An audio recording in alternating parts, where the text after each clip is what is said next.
എനിക്കറിയാം ഒരു കല്യാണത്തിന്റെ തലാഖിന്റെ ബന്ധം പറഞ്ഞ് ഭാര്യയും ഭർത്താവും തമ്മിൽ മാറിക്കഴിഞ്ഞ പിന്നെ കൊടുത്തതൊക്കെ തിരിച്ചു മേടിക്കും. അങ്ങനെ കൊടുത്ത പൈസയും അമ്മായിയമ്മക്കിട്ട മോതിരവും മാത്തൂരിട്ട വളയും പിന്നെ അവക്കിട്ട കൊലുസും എടുത്തു കൊടുത്ത ചുരിദാറും എന്ന് വേണ്ട ഏതൊക്കെ സാധനം എടുത്തു കൊടുത്ത് അതൊക്കെ ഊരിയതും ഊരാൻ പാടില്ലാത്തൊക്കെ ഊരി മേടിച്ചു. അവസാന കണക്ക് പറഞ്ഞു വന്നപ്പോ കല്യാണത്തിന്റെ ചെലവാര് വഹിക്കും, ചെലവിന്റെ കണക്ക് എഴുതാൻ വന്നപ്പോ എന്റെ പൊന്നു സഹോദരങ്ങളെ പപ്പടത്തിന്റെ കണക്ക് വരെ എഴുതി. വല്ലാഹി ഞാൻ വെറുതെ ഒരു കല്യാണ തകർച്ചയ്ക്ക് പോയപ്പോ ഞങ്ങൾ വാങ്ങിച്ചത് വലിയ പപ്പടമായിരുന്നു, നിങ്ങളുടെ അവിടെ കൊച്ചു പപ്പടമായിരുന്നു. കല്യാണത്തിന് കൊടുത്ത പപ്പടത്തിന്റെ കണക്ക് വരെ എഴുതിയിട്ട് ഒരു കുടുംബം തകർന്നു പോകുന്നു. നിങ്ങൾ ആരെയാണ് ഈ തകർക്കപ്പെടുന്നത്? അള്ളാഹു കൂട്ടിച്ചേർത്ത ഒരു ബന്ധമല്ലേ? അള്ളാഹു കൂട്ടിച്ചേർത്ത ബന്ധമല്ലേ? അതുകൊണ്ട് ആദ്യം നിങ്ങൾ മനസ്സിലാക്കിക്കൊള്ളുക, വിവാഹത്തിന് 3 ഘട്ടമുണ്ട്. നമുക്ക് തുടങ്ങാം. അള്ളാഹു തൗഫീഖ് നൽകട്ടെ. ഇൻഷാ അല്ലാഹ് നിങ്ങൾ കേട്ടിരിക്കൂലേ? കേട്ടിരിക്കോ? പെണ്ണ് കെട്ടാത്തവര് നന്നായിട്ട് കേൾക്കും. കാരണം എന്താ, പെണ്ണ് കെട്ടിയവര് കേട്ടിട്ട് കാര്യമില്ല. കാരണം 10-15 വർഷം പോയി അടിയിടിയായിട്ട് ഇനിയേ നന്നാവാൻ പറ്റൂ. നിങ്ങൾ കേട്ടാ എന്ത് ചെയ്യാം? തുടക്കം മുതലേ കുഴപ്പമൊന്നുമില്ലാതെ പോകാം. അള്ളാഹു തൗഫീഖ് നൽകട്ടെ. അള്ളാഹു തൗഫീഖ് നൽകട്ടെ. വിവാഹത്തിന് 3 ഘട്ടമുണ്ട്. എന്താ 3 ഘട്ടം? സാധാരണ നമുക്ക് വിവാഹത്തിന് എത്ര ഘട്ടമുണ്ട് നിങ്ങൾ പറയും? നമുക്കാകെ അറിയാവുന്നത് പെണ്ണിന്റെ വാപ്പാടെ കൈ നമ്മുടെ കൈയുടെ മുകളിൽ വെച്ച് അമീൻ ഉസ്താദ് പറഞ്ഞു പറയടാ ദവ്വജുത്തുക്ക അങ്കഹുത്തുക്ക, അത് പറയാൻ പെടുന്ന പാട്. ചില ആളുകൾക്ക് അത് പറയാൻ എന്തോ ഒരു പാടാ, വല്ലപ്പോഴൊക്കെ പഠിച്ചു വെക്കണം. ഉസ്താദ് പറയും പറ ദവ്വജുത്തുക്ക ഒവ്വജുത്തുക്ക അങ്കഹുത്തുക്ക 5 ഏത്തക്ക ഫൈനനാ പിന്നെ അങ്ങനെ എങ്ങനെയെങ്കിലുമൊക്കെ പറഞ്ഞൊപ്പിച്ച് കൊണ്ടുപോയി. ഇതാണ് നമ്മുടെ കല്യാണത്തിന്റെ രീതി അല്ലേ? അല്ല, വിവാഹത്തിന് 3 ഘട്ടമുണ്ട് എന്ന് വിശുദ്ധ ഖുർആൻ. അള്ളാഹു മനസ്സിലാക്കാൻ തൗഫീഖ് നൽകട്ടെ. ആ 3 ഘട്ടം പറഞ്ഞ് നമുക്ക് ഇന്ന് പിരിയാം. നാളെ നമുക്ക് മക്കളോ മാതാപിതാക്കളോ ഒക്കെ പറയാം. സമയം കിട്ടിയാൽ 3 ഘട്ടം പറയും, ഇല്ലെങ്കിൽ 2-ൽ അവസാനിക്കും. അള്ളാഹു സുബ്ഹാനഹു വ തആല തൗഫീഖ് നൽകട്ടെ. എന്തിനാ ആമീൻ പറഞ്ഞ് 2-ൽ അവസാനിക്കാനാണ്? എന്തിനാ ആമീൻ പറഞ്ഞ് മനസ്സിലായി? അള്ളാഹു സുബ്ഹാനഹു വ തആല ഒരു നല്ല ഭർത്താവാകണം. ഞാനൊരു നല്ല ഭർത്താവാകും എന്ന് തീരുമാനിക്കും. അള്ളാഹു അങ്ങനെ ആക്കട്ടെ. ചുമ്മാ ആമീൻ പറഞ്ഞാൽ മാത്രം പോരാ, അങ്ങനെ ആവണം. ഈ ആമീൻ എന്ന് പറയുന്ന സാധനം എല്ലാത്തിനും ഉള്ളതല്ല. നല്ല ഭർത്താവാണ് ആമീൻ ആമീൻ എന്ന് പറഞ്ഞാല് അതുകൊണ്ട് മാത്രം നിർത്തരുത്. പിന്നെന്ത് ചെയ്യണം? ദുആ കബൂൽ ചെയ്യണം. ആമീൻ എല്ലാത്തിനും പറ്റത്തില്ല. എന്താണെന്നറിയാവോ? ഇപ്പൊ ഒരാൾക്ക് ഇപ്പൊ തിരുവനന്തപുരത്ത് പോകണം. അവൻ മംഗലപുരം പള്ളിയുടെ ഫ്രണ്ടിൽ ചെന്നിട്ട് ഒരു ബസ് വന്നു. എങ്ങോട്ട് പോണ ബസ്സാ? കൊല്ലത്തിന് പോണ ബസ്. അവൻ കൊല്ലത്തിന് പോണ ബസ്സിൽ കയറി. കൊല്ലത്തിന് പോണ ബസ്സിൽ അവൻ എങ്ങോട്ട് പോകണല്ലോ? തിരുവനന്തപുരത്ത് പോകാൻ വേണ്ടി വന്നവനാണ്. കൊല്ലത്തിന് പോകാനുള്ള ബസ്സിൽ കയറി ഇരുന്നിട്ട് അവൻ ഇങ്ങനെ വണ്ടി പോയപ്പോ പിന്നീടാണ് അവൻ തോന്നക്കിലെത്തിയപ്പോഴാണ് അവിടുത്തെ റബ്ബുൽ ആലമീനായ തമ്പുരാനെ, ഇത് കൊല്ലത്തോട്ടാണല്ലോ പോണേ, എനിക്ക് തിരുവനന്തപുരത്ത് പോകണം, എന്ത് ചെയ്യും? ഇയാൾക്ക് ആകെ ബേജാറായി. ഇയാൾ എന്ത് ചെയ്തു? ഇയാൾ അവിടെ ഇരുന്നിട്ട് ഒരു യാസീൻ ഓതാൻ തീരുമാനിച്ചു.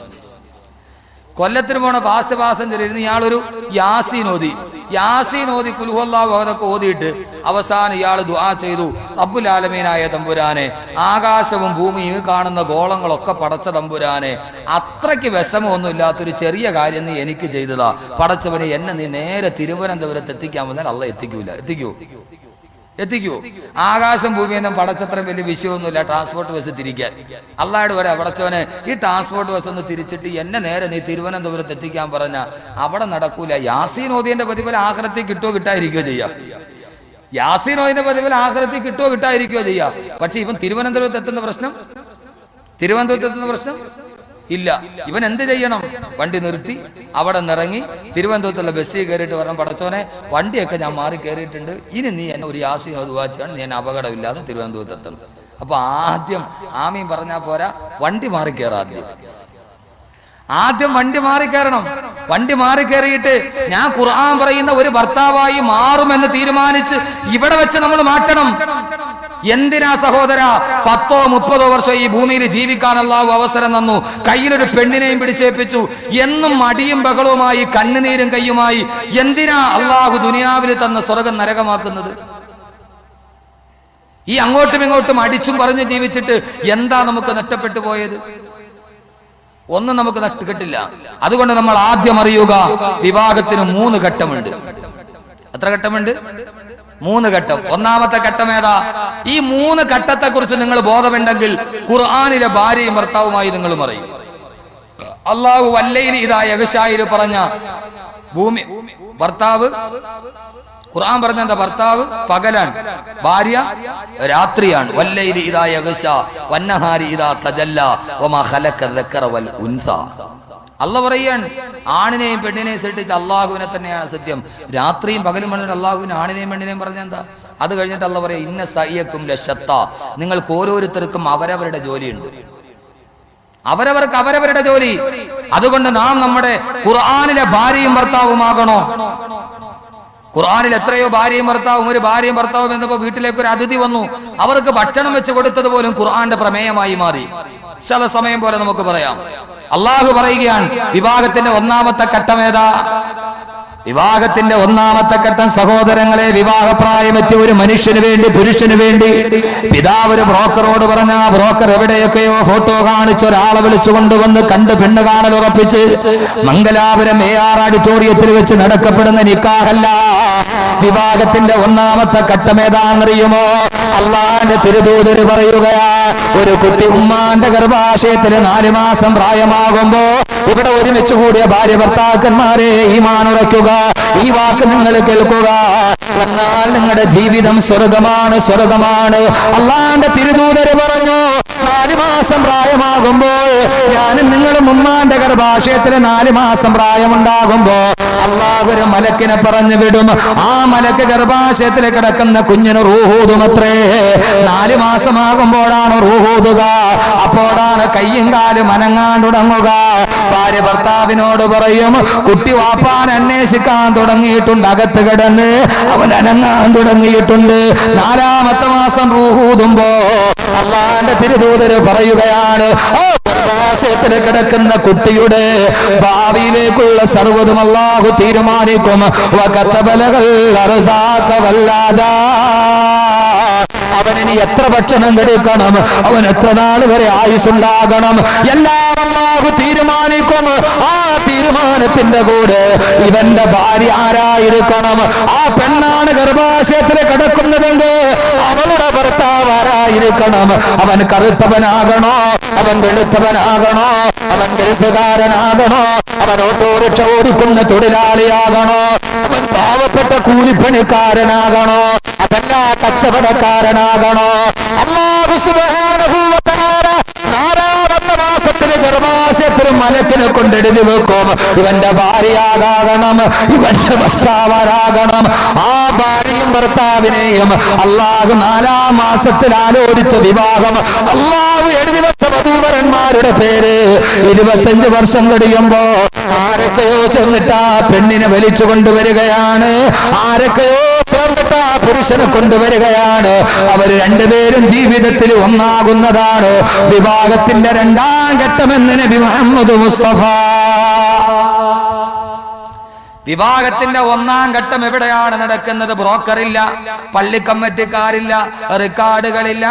അള്ളാന്റെ മലക്ക് വരുന്നു, തലയിൽ എഴുതി വെക്കുകയാണ്, ഇവൻ ഇന്ന പെണ്ണിനെ കെട്ടണം, പെണ്ണിന്റെ പേരെഴുതിയിട്ടുണ്ട്. അള്ള 4ാം മാസത്തിൽ എഴുതിയിട്ടുണ്ട്. എന്റെ പൊന്നു സഹോദരങ്ങളെ, അതിനെ അല്ലാതെ ജീവിതത്തിൽ കിട്ടൂല. അള്ള കളാക്കിയതല്ല. എന്റെ പൊന്നു ചെറുപ്പക്കാരാ, വെറുതെ എന്തിനാ നീ ഇങ്ങനെ ചാർജ് ചെയ്ത് പൈസകളെ? എത്ര വിളിച്ചിട്ട് ഒരു കാര്യമില്ല പൊന്നു മക്കളെ, അള്ള തീരുമാനിച്ചതേ വരും. വെറുതെ എന്തിനാ 3-4 മൊബൈലും കക്ഷത്തിലും അവിടെ ഇവിടെയൊക്കെ വെച്ചിട്ട് വിളിയോട് വിളി പോക്ക. അള്ള തീരുമാനിച്ചിട്ടുണ്ട് തലയില്, അതേ വരൂ. ചില പെണ്ണുങ്ങൾ പറയൂല, വഴക്കൂടുമ്പോ ഭാര്യമാര് പറയല്ലേ, പടച്ചവനെ എൻ്റെ ഒരു തലവിധിയായി. അതെ, തലവിധിയാണ്. ആ പറയുന്നത് ശരിയാണ്. ഇതെന്റെ നമ്മൾ സാധാരണ ഭാര്യമാര് വഴക്കണ പോലെ, ഓ പടച്ചവനെ ഇത് തന്നെ എൻ്റെ തലവരെ ആയി പോയല്ലോ അള്ളാഹുവേ. എത്രയോ ആലോചന വന്നിട്ട് മാറിപ്പോയതാ. നടക്കില്ല സഹോദരങ്ങളെ. പെണ്ണുങ്ങൾ പറയും, പടച്ചവനെ എത്രയോ നല്ല നല്ല ഗൾഫുകാർ എന്നെ വന്ന് പെണ്ണ് കണ്ടിട്ട് പോയതാ, ഈ ദജ്ജാല് തന്നെ വന്ന് കെട്ടിയില്ല പടച്ചവനെ എന്ന് പറയും. എന്റെ തലവിധി. അതേ സഹോദരിമാരെ, ഇതൊരു തലവിധിയാണ്. ഇത് തീരുമാനിച്ചാൽ പിന്നെ ദാമ്പത്യ ജീവിതത്തിൽ പ്രശ്നമുണ്ടോ? അള്ള എനിക്ക് എഴുതി വെച്ചതാണ് എന്റെ ജീവിതത്തിൽ വന്നെന്ന് തീരുമാനിച്ചാൽ ചിലപ്പോൾ അത് കറുപ്പായിരിക്കും, സൗന്ദര്യം ഉണ്ടാവില്ല. എന്തിനാ സഹോദരങ്ങളെ ഭാര്യമാരോട് അകൽച്ച? സൗന്ദര്യം ഇല്ലാത്തത് കൊണ്ടാ. ഭർത്താവിനോട് എന്താ പെണ്ണെ നിനക്ക് അകൽച്ച? അവന് പണമില്ലാത്തത് കൊണ്ടോ? അടുത്ത വീട്ടിലെ ഗൾഫുകാരൻ ധാരാളം കൊണ്ടുവരുന്നു, എൻ്റെ ഓട്ടോറിക്ഷക്കാരൻ ഭർത്താവ് ഒന്നും കൊണ്ടുവരുന്നില്ല, അതുകൊണ്ട് എനിക്ക് അവനെ വേണ്ട. അള്ളാഹു തീരുമാനം. വിവാഹത്തിന്റെ ഒന്നാം ഘട്ടം എവിടെയാണ്? ഉമ്മാന്റെ ഗർഭാശയത്തിൽ 4 മാസം പ്രായമുള്ളപ്പോൾ. ആ തീരുമാനം 10-25 വർഷം കഴിയുമ്പോൾ ഒന്നുകിൽ ഒരു ബ്രോക്കറിലൂടെ അല്ലെങ്കിൽ ആരെങ്കിലും ഒക്കെ മധ്യമാക്കി നിർത്തി അള്ള തലയിലെഴുതിയ പേര്, ആ പേര് എത്ര ദൂരത്താ കിടക്കണമെങ്കിൽ അള്ള അത് വലിച്ചോണ്ട് വരും. ഇല്ലേ? വരൂല്ലേ? ഞാൻ ഇടുക്കി ജില്ലയിലാണ്, എന്റെ തലയിലെഴുതിയ പേര് കൊല്ലം ജില്ലയിൽ, വലിച്ചോണ്ട് വന്നില്ലേ? എടേ കാസറ്റ് ആരോ റെക്കോർഡ് ചെയ്യുന്നുണ്ട്, ഇത് കട്ടാക്കിയിട്ടേ കൊടുക്കാവുള്ളൂ കേട്ടോ. എൻ്റെ വീട്ടുകാർ കേട്ടാ തീർന്ന്, വകലും തീർന്ന്. ഇവിടെ അടുത്താണ് മുപ്പിലാത്തിന്റെ വീട്.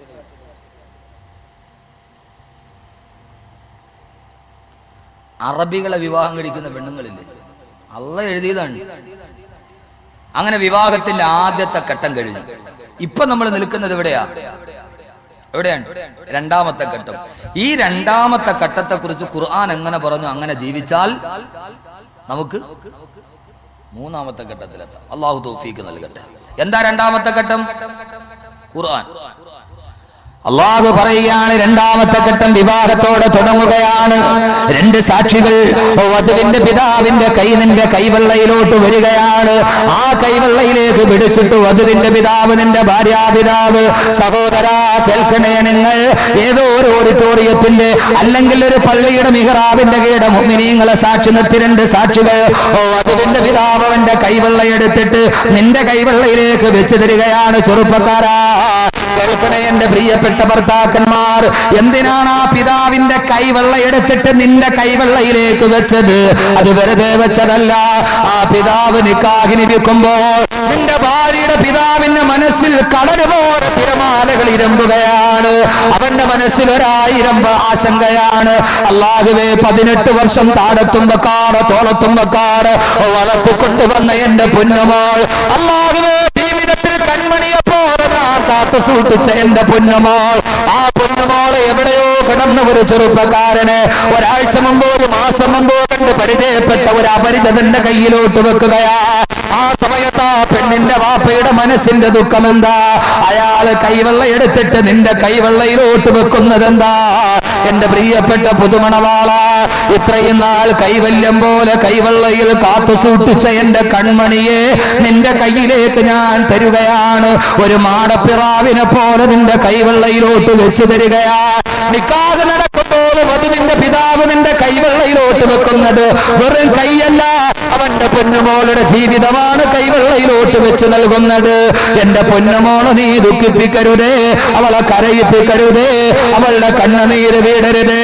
ഇവിടെ എത്രയോ പിതാക്കന്മാരുണ്ട്, മകളെ പിടിച്ച് മറ്റൊരുത്തന്റെ കയ്യിൽ ഏൽപ്പിക്കുമ്പോ മനസ്സ് വല്ലാതെ പതറിയിട്ടില്ലേ, കണ്ണു വല്ലാതെ നിറഞ്ഞിട്ടില്ലേ? അല്ലാഹുവേ, എന്റെ പൊന്നുമോൾ, അവൾക്കിനി കുടിക്കാൻ കഞ്ഞി കിട്ടുമോ? അവൾക്കിനി സന്തോഷത്തിന്റെ രാത്രി വരുമോ? അല്ലാഹുവേ, കാത്തു സൂക്ഷിച്ച കൺമണിയാണ് ഭർത്താക്കന്മാരെ ഭാര്യാപിതാവ് നിങ്ങളുടെ കയ്യിൽ വെച്ച് തന്നത്.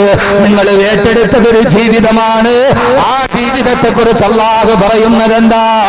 പള്ളിയുടെ ഓഡിറ്റോറിയത്തിന്റെ അടുക്കല് ഇമാമ് കൈപിടിച്ചിട്ട് എന്ന് പറയുമ്പോ അതൊന്നും ചടങ്ങല്ല. അള്ളാന്റെ ഖുർആൻ ആ ചടങ്ങിനെ കുറിച്ച് പറഞ്ഞതെന്താ?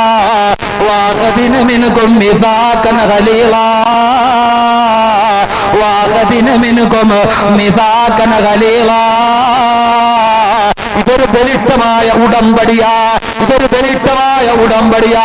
നിക്കാഹിനെ വെറും കമാശയാക്കുന്നവരോട്, നിക്കാഹ് വെറും ചടങ്ങാന്ന് കരുതുന്നവരോട് ഖുർആനിലെ ഭർത്താവായി നിനക്ക് മാറണോ? നിനക്കൊരു ഓർമ്മയുണ്ടാകണം. എന്താ ഓർമ്മ? ഒരു വസ്തു നീ കച്ചവടം ചെയ്താൽ എഗ്രിമെന്റ് ഉണ്ടാക്കില്ലേ? സമയമാകുമ്പോൾ പിരിച്ചു കൊടുക്കണ്ടേ? എഗ്രിമെന്റ് പാലിക്കണ്ടേ? അള്ളാന്റെ മുമ്പിൽ നീ എഗ്രിമെന്റ് വെച്ചതാ നിന്റെ ഭാര്യയെ കുറിച്ച്. ഞാൻ പറയുന്നത് ഭർത്താക്കന്മാരോടാണ്, ഞാനടക്കമുള്ള ഭർത്താക്കന്മാരോട്. അള്ളാന്റെ മുമ്പിൽ നീ കരാറ് വെച്ചതാ. ആരാ നിന്റെ കരാറിന്റെ സാക്ഷി എന്നറിയുമോ? ഇത് കരാറാന്ന് പറഞ്ഞത് ഞാനല്ല, അള്ളയാണ് പറഞ്ഞത്. ഇതൊരു ബലിഷ്ഠമായ ഉടമ്പടിയാ. ആരാ നീ വെച്ച എഗ്രിമെന്റിന്റെ സാക്ഷി ആരാന്നറിയോ? അത് പള്ളിക്കമ്മിറ്റിക്കാരല്ല, എന്റെ രജിസ്റ്ററിൽ ഒപ്പിട്ട നിന്റെ അയൽവക്കക്കാരല്ല. ആദ്യം ഇമാമ് പറയുമ്പോൾ പറയുന്നതെന്താ? ബിസ്മില്ലാഹിർ റഹ്മാനിർ റഹീം അൽഹംദുലില്ലാഹി റബ്ബിൽ ആലമീൻ വസ്സലാത്തു വസ്സലാമു അലാ സയ്യിദിനാ മുഹമ്മദിൻ വആലിഹി വസഹ്ബിഹി അജ്മഈൻ. ഇത് പറഞ്ഞിട്ടല്ലേ സൗവജത്തുക പറയുന്നത്? ഇത് പറഞ്ഞവരല്ലേ നിങ്ങൾ? അല്ലാഹുവിനെ സാക്ഷി നിർത്തി, അല്ലാഹുവിന്റെ റസൂലിനെ സാക്ഷി നിർത്തിയിട്ടല്ലേ നിങ്ങൾ ഉടമ്പടി ഒപ്പിട്ട് വെച്ചത്? അല്ലാഹു സാക്ഷിയാണ്.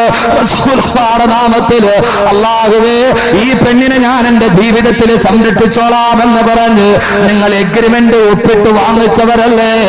ആ കരാറ് നിങ്ങൾ ലഭിച്ചു കഴിഞ്ഞാൽ നാളെ പരലോകത്ത് അല്ലാഹു നിങ്ങളെ വെറുതെ വിടില്ലെന്ന് ആദരവായ പ്രവാചകൻ നബി മുഹമ്മദ് മുസ്തഫ. നിങ്ങളെ കയ്യിൽ എഗ്രിമെന്റ് എഴുതി മേടിച്ചവരാണ് നിങ്ങളുടെ ഭാര്യമാർ.